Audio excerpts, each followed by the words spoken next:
Morning, Vascular. It's 10 to 9 on Friday morning, Friday the 4th of March. It's snowing outside heavily.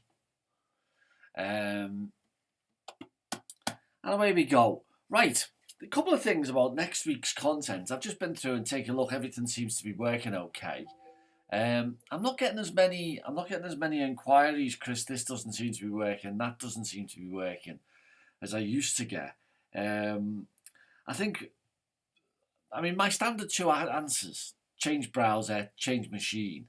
I think that sorts things out in about 90% of cases. Occasionally, we get something where something doesn't work at my end for some unknown reason, and that requires me to go under the bonnet a little bit.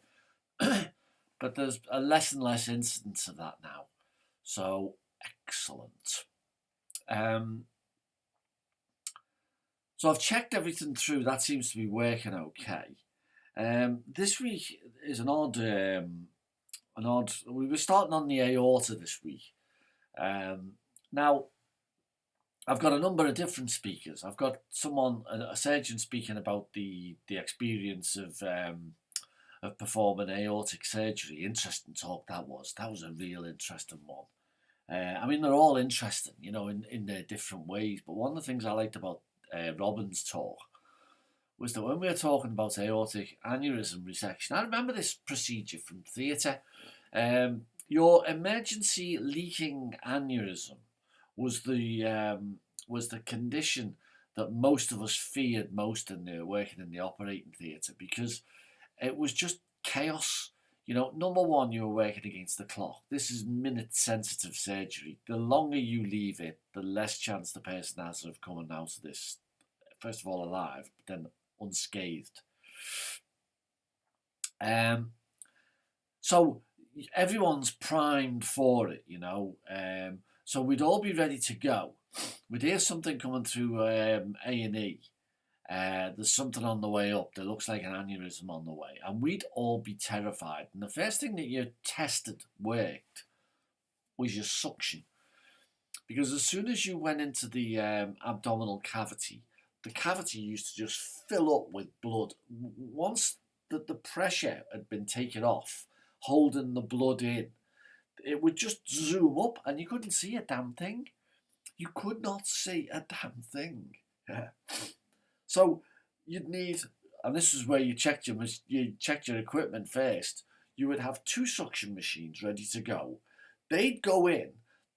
You'd see the level of the blood start to sink, while the surgeon could see what he was doing. In would go the clamp, and you'd hear it go. Clamp would go in. Soon as the clamp was on the aorta, everyone relaxed. And there'd be blood everywhere. It was one of those procedures where it's bloody because there's actual blood footprints all over the floor. It was just terrifying. It was terrifying. And I used to wonder, what on earth goes through the head of a surgeon in these circumstances? If we're terrified, what about him? He's the fellow responsible for opening the person up. So I asked Robin. I don't know whether this comes across in the recording, but I asked him, and he said it was the opposite. He said these are the ones where you feel relaxed. What? He said the thing that you fear most about as a surgeon is that you do an operation on someone and they don't really need it. You've judged the situation wrong. He said, with a leaking aneurysm, it's perfectly obvious what's going wrong. There is no other alternative. Get on with it. Yeah. Oh yeah, of course. The clarity.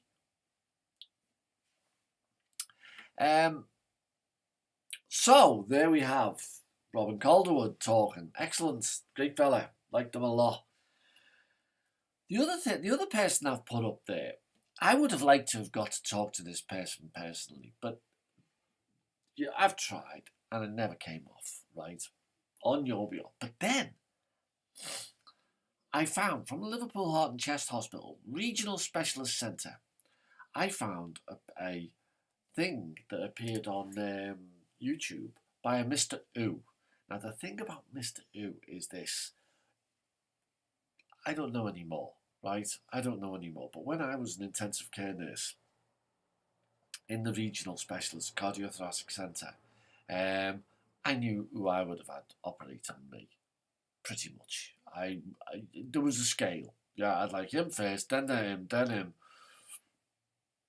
And the thing is that if you talk to the theatre nurses in that trust, Mr. U is very, very highly regarded among them. You know what I mean? So when I found his presentation on this subject, I thought, this is gold, you know? A little bit of gossip. So yeah, then there's the wonderful, absolutely wonderful Liz O'Grady. You will hear a lot of background noise in her presentation, and that's because she couldn't get out of the radiology labs, so I had to go over there and I had to do a recording in her office, and you know, you can hear a busy department going on behind you. Paging Mr. So-and-so, paging Mr. So-and-so. Now, part of me doesn't like that. Part of me likes, you know, the cool, reflective, silent atmosphere. But part of me thought, no, this is like, you know, coming to you directly from ER. So, see what you think. Then there's Anne Wilcox. At the drop of a hat, she agreed to do that presentation on working in the vascular lab, or the role of the vascular investigations lab. And she was great. Just couldn't be more helpful. Right, turn it in. What I'm going to try and do is show you what I see when I open up Turn It In. Nobody's putting stuff in. I've had about 4 or 5. Yeah. Now, this could be that you're perfectly confident with Turn It In. This could be a case of overconfidence. Yeah. This could be a case of, look, Mum, no hands, as you're steaming towards. It doesn't have to be your essay. It doesn't have to be. It's just any old Word document. Put in Chris is great and put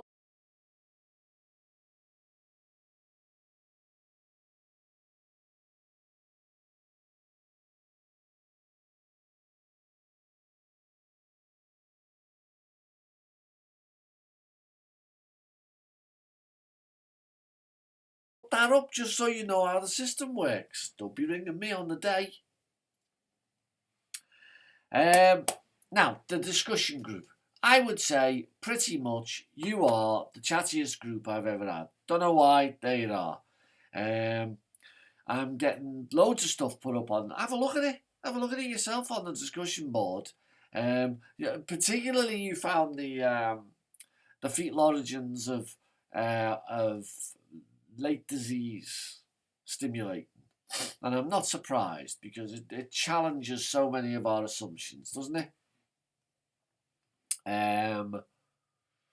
The other thing is the multi-choice questions. Again, I'm going to put up a little film to show you what I see when I click on the test button.